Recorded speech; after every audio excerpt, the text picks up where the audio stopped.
Último tema que vamos a tratar el día de hoy va a ser el concepto de mol y también vamos a hablar de la masa molar y sus diferentes conversiones. Para ello vamos a hablar de un número importante de este personaje que es Amadeo Avogadro. Entonces vamos a ver qué es el mol. El mol. Me dice que se le llama mol a la unidad que todos los químicos utilizan para describir el número de objetos, y este número de objetos en química es átomos, iones, moléculas, etc. Me dice que contiene tantos objetos como el número de átomos que hay en exactamente 12 gramos del isótopo carbono 12. Esa es la definición del mol. Este número de mol es igual al número de Avogadro, es decir, a 6.022 por 10 a la 23. ¿Y qué unidades puede tomar este número de Avogadro? Pues estos objetos pueden ser átomos, iones o moléculas, inclusive más. Generalmente nosotros ahorita vamos a estar hablando de moléculas. Luego me dice, para entender mejor, vamos a ver unas relaciones. Me dice que un mol de átomos de carbono contiene 6.022 por 10 a la 23 átomos de carbono. Es decir, que una mol de cualquier cosa contiene la misma cantidad que el número de Avogadro. Luego me dice que un mol de moléculas de agua contiene 6.022 por 10 a la 23 moléculas de agua, es decir, lo que contiene el número de Avogadro. ¿Qué concluimos con eso? Que un mol de cualquier sustancia, sin importar su masa, contiene 6.022 por 10 a la 23 átomos, iones o moléculas, ya sea las unidades que tenga de esa sustancia. Para ello vamos a conocer un nuevo concepto, que es el de masa molar. Ahí es donde relacionamos este concepto del mol y el número de Avogadro. ¿Pero qué es la masa molar? Me dice que se le nombra la masa molar a la suma de todos los pesos atómicos por elemento presente en un compuesto. ¿Qué quiere decir esto? Que los pesos atómicos de cada elemento en un compuesto van a ser sumados y al final el resultado, eso es a lo que vamos a llamar masa molar. Pero para ello necesitamos conocer algunas otras cosas. Me dice que las unidades que se tiene para la masa molar es gramos sobre mol, es decir, que tenemos una determinada masa por tantos moles o por cada mol. Y me dice que la masa molar se denota con como dos M mayúsculas, haciendo alusión a masa molar. Aclaro, el término masa molar también se puede utilizar como masa molecular o peso molecular. Cualquiera de los tres términos está bien empleado. Ahora, ¿cómo calculamos la masa molar de un compuesto? Tenemos que seguir una serie de pasos. El primero me dice, identificamos todos los elementos presentes, es decir, de mi compuesto, enlisto todos los elementos. Luego me dice que identifico el peso atómico de cada elemento en la tabla periódica. Ya sabemos cómo identificar el peso atómico, entonces no hay ningún problema. Luego contamos el número de átomos presente por cada elemento. ¿Esto para qué es? Porque posteriormente vamos a multiplicar el peso atómico por el número de átomos presentes. Esto es para cada elemento. O sea, es decir, vamos a sumar o multiplicar primero el número de átomos por la masa molar para conocer el peso total de cada elemento presente en el compuesto. Y al hacer la suma de los pesos atómicos de cada elemento añadimos las unidades, que son gramos sobre mol, es decir, que hay una determinada masa por cada mol de sustancia presente. Vamos a poner en práctica estas instrucciones para calcular la masa molar. Me dice ahí el ejemplo, calcula la masa molar del hidróxido de calcio. Ya sabemos cómo nombrar a los compuestos, ¿no? Lo vimos en el video pasado. Entonces tenemos el hidróxido de calcio. Número uno, ¿qué hacemos? Identificamos todos los elementos presentes. ¿Qué elementos tengo según la fórmula? Tengo calcio, tengo oxígeno y tengo hidrógeno. Y esos son los elementos que yo voy a colocar allí.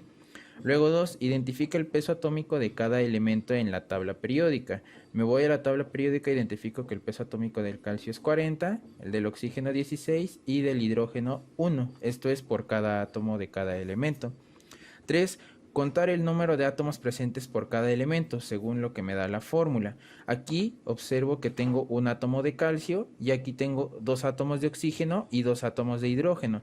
Recordemos que esto que se encuentra entre paréntesis se va a ver afectado por el número de acá afuera, es decir, lo va a multiplicar. Aquí tengo un átomo de oxígeno a un átomo de hidrógeno y multiplico 2 por 1, me va a dar dos átomos de oxígeno y 2 por 1 me va a dar dos átomos de hidrógeno. Entonces de ahí es donde salen los dos átomos de oxígeno y los dos átomos de hidrógeno.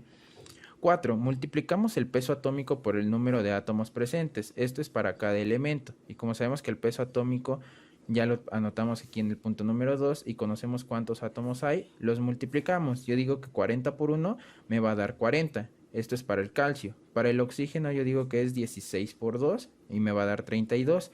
Y para el hidrógeno es 2 por 1 que me va a dar resultado como 2. Es decir, que en total yo tengo 40 presente de calcio, 32 de oxígeno y 2 de hidrógeno. Esto se mide en gramos. Y al finalizar en el paso número 5, ¿qué es lo que hacemos? Voy a sumar el resultado de esta multiplicación de todos los elementos, es decir, sumo 40 del calcio, 32 del oxígeno y 2 del hidrógeno, y con eso yo ya conozco la masa molar de mi compuesto. Ya nada más añado las unidades, que son gramos por mol. ¿Y esto cómo yo lo interpreto? Que por cada mol presente de mi compuesto, en este caso mi compuesto es hidróxido de calcio, yo tengo 74 gramos. O que una mol de hidróxido de potasio contiene 74 gramos. Siguiente, ¿cómo vamos a convertir de gramos a mol? Tenemos que seguir una serie de pasos. Para ello vamos a aplicarlo con un ejemplo. Me dice, se tienen 30 gramos de ácido acético, que comúnmente lo llamamos vinagre, y ahí tenemos la fórmula CH3COOH. ¿Cuál es la cantidad de sustancia en mol que se tiene? ¿Qué es lo que tenemos que hacer? El problema me da un gramaje, ¿cierto? Ese gramaje son 30 gramos y estos 30 gramos yo los tengo que convertir a mol. Es decir, yo tengo que hacer una conversión directa de gramos a mol. ¿Y esto cómo lo voy a lograr?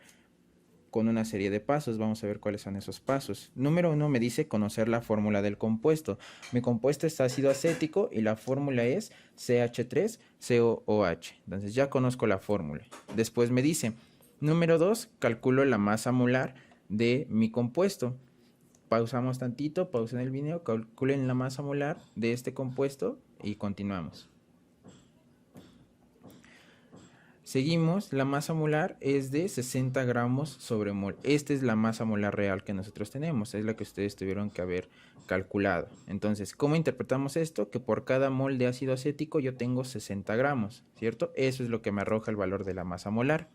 Luego, número 3, tengo que plantear un factor de conversión o una regla de 3. ¿Y eso cómo lo voy a lograr? Interpretando lo que me da el valor de masa molar y añadiendo el concepto del mol. ¿A qué me refiero con esto? Ya que una vez que conozco la masa molar, yo puedo decir que una mol de ácido acético lo hacen 60 gramos o contiene 60 gramos. E introduzco la definición del mol. Recordemos que una mol de cualquier sustancia, sin importar su masa, es igual al número de Avogadro. Y el número de Avogadro es 6.022 por 10 a la 23. Y recuerden que las unidades que puede tener este número son iones, átomos, moléculas, etc. Como en este caso no necesito ni átomos, ni iones, ni moléculas, lo vamos a dejar sin unidades, pero siempre debemos de tenerlo presente. Entonces, ¿qué es lo que hago? Ya tengo mi factor de conversión a partir del valor de la masa molar. ¿Qué es lo que voy a hacer? Me fijo en el problema y el problema me dice que tengo 30 gramos. Entonces, yo voy a colocar abajo de los 60 gramos mis 30 gramos. ¿Esto para qué? Para poder establecer una regla de 3 o un factor de conversión. En este caso, les repito, el número de Avogadro lo vamos a hacer a un lado porque no necesito ni átomos, ni iones, ni moléculas, pero era solo para introducirlo. ¿Cómo me quedaría el factor de conversión? O la regla de 3, estos 30 gramos se van a ver multiplicados por el 1 mol que nosotros tenemos aquí, es decir, se multiplica cruzado y se divide hacia el lado, es decir, yo voy a multiplicar, hablando únicamente de los números, 30 por 1 y ese resultado lo voy a dividir entre 60. Entonces el paso número 4 es realizar la operación y así es como me queda 30 gramos por 1 mol, que es lo que yo estoy haciendo acá, 30 por 1 y lo voy a dividir entre 60. ¿Qué es lo que observo en esta división? Que tanto en el numerador como en el denominador de mi operación tengo gramos. Entonces estos gramos los puedo cancelar. Y las unidades que me quedan son únicamente mol. Entonces, el paso número 5 me dice expresar el resultado en los términos solicitados. Si yo multiplico 30 por 1 me da 30 y luego lo divido entre 60. Hagamos un pequeño análisis. Si 60, digamos, es mi 100%, la mitad de mi 100% son 30. Entonces, ¿qué es lo que yo tengo arriba? Si yo hago la división de 30 entre 60, yo llego que el resultado es 0.5.